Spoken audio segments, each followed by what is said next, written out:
పొగిడించుకున్నారో చూసిన తర్వాత ఈ రాష్ట్ర ప్రజలకి అర్థమైపోయింది ఈ చంద్రబాబు నాయుడు ఇక మనకి ఏమీ చేయడు అనేది. ఎందుకంటే ఎన్నికల ముందు మీరు చూస్తే దాదాపుగా సూపర్ 6తో పాటు 143 సూపర్ 6తో పాటు 143 హామీలు ఇచ్చారు. కానీ ఈరోజు ఏ హామీ గురించి ఎలాంటి క్లారిటీ లేకపోవటం చాలా దురదృష్టకరం. ఎందుకంటే ఎప్పుడూ కూడా బడ్జెట్ ప్రసంగం అనగానే మెజారిటీ విద్యారంగం, వైద్య రంగం, వ్యవసాయ రంగం, ఇరిగేషన్ వీటి మీద ఎలాంటి కమిట్మెంట్తో ఎలాంటి లక్ష్యాలతో దేనికి ప్రాధాన్యత ఏ విధంగా ఇస్తున్నారో చెప్తారని ఎదురు చూస్తే విజన్ 2047 అని చెప్పి కాకమ్మ కబుర్లతో ఆ ప్రసంగాన్ని ముగించడం మనం చూసాం. నిజంగా చాలా బాధేస్తుంది గవర్నర్ గారితో కూడా అబద్ధాలు చెప్పించడం. ఎందుకంటే చంద్రబాబు నాయుడుకి ఇచ్చిందే 5 సంవత్సరాల కాలంలో. సో తాను ఎన్నికల్లో ఏదైతే ప్రామిస్ చేశారో ఈ 5 ఏళ్ల కాలంలో తాను ఎలా అవన్నీ ఫుల్ఫిల్ చేస్తానని చెప్పమంటే 2047లో ఏదో చేయబోతానని చెప్పటం, ఇప్పుడు నేను ఏమీ చేయనన్నది ఇండైరెక్ట్గా స్పష్టంగా చెప్పడం అనేది రాష్ట్ర ప్రజలందరూ కూడా గమనించారు. ఎంత దురదృష్టకరం అంటే గవర్నర్ గారు చదివేటప్పుడు అస్సలు లిక్కర్ రేట్లు పెంచము అన్నట్టుగా చెప్పించారు. మీకు చూస్తే తెలుసు ప్రతి బాటిల్ మీద ఈరోజు రేట్లు ఎలా పెంచారో పేపర్లలో వాళ్ళ స్టేట్మెంట్లే మీరు గమనించవచ్చు.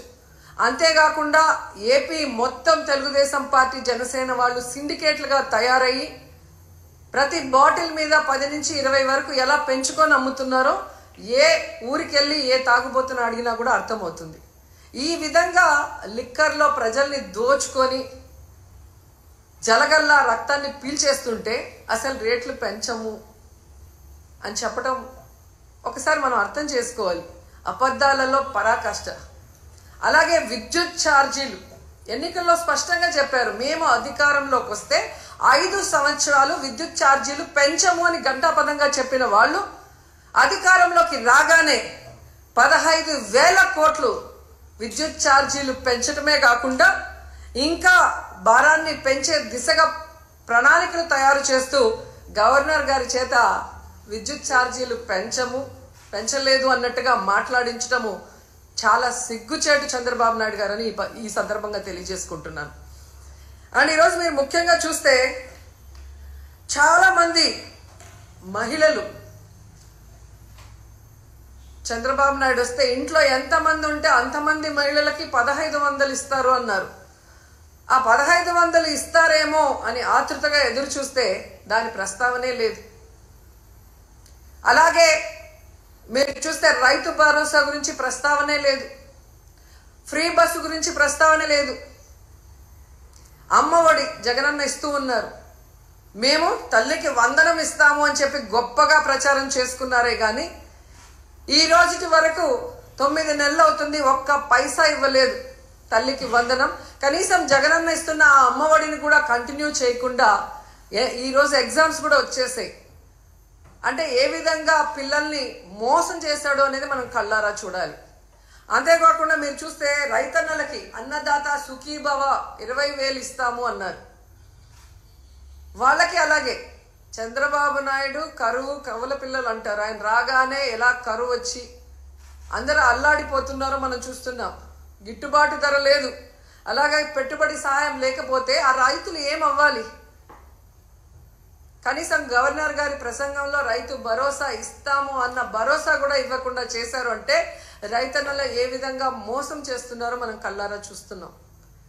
ముఖ్యంగా విద్యార్థులు, ఈరోజు విద్యార్థులు అమ్మఒడి లేకుండా ఇబ్బంది పడుతుంటే చదువుకున్న పిల్లలకి ఉద్యోగాలు ఇస్తాం లేదా నిరుద్యోగ భృతి 3,000 ఇస్తామని చెప్పి మోసం చేసి అధికారంలోకి వచ్చాక ఈరోజు మీరు చూస్తే ఏ విధంగా వాళ్ళందరికీ కాంట్రాక్ట్ ఉద్యోగాలు కానీ అలాగే అవుట్సోర్సింగ్ ఉద్యోగాల్ని ఎలా తీసేస్తున్నారో, ఉన్న వాళ్ళని వాలంటీర్స్ని ఎలా తీసేశారో మనం చూస్తున్నాం. ఉద్యోగం ఇస్తా లేదా నిరుద్యోగ భృతి ఇస్తామన్న పెద్ద మనుషులు ఉద్యోగాలు ఇవ్వలేదు, నిరుద్యోగ భృతి ఇవ్వలేదు. 9 నెలలు అవుతున్నా. కానీ ఆల్రెడీ ఉన్న అవుట్సోర్సింగ్ ఎంప్లాయీస్ని, అలాగే కాంట్రాక్ట్ ఎంప్లాయీస్ని, వాలంటీర్స్ని, లక్షలాది మందిని తీసేసి వాళ్ళ కడుపు ఎలా కొట్టారో ఈరోజు అందరూ కూడా గమనించాలని కూడా ఈ సందర్భంగా తెలియజేసుకుంటున్నాను.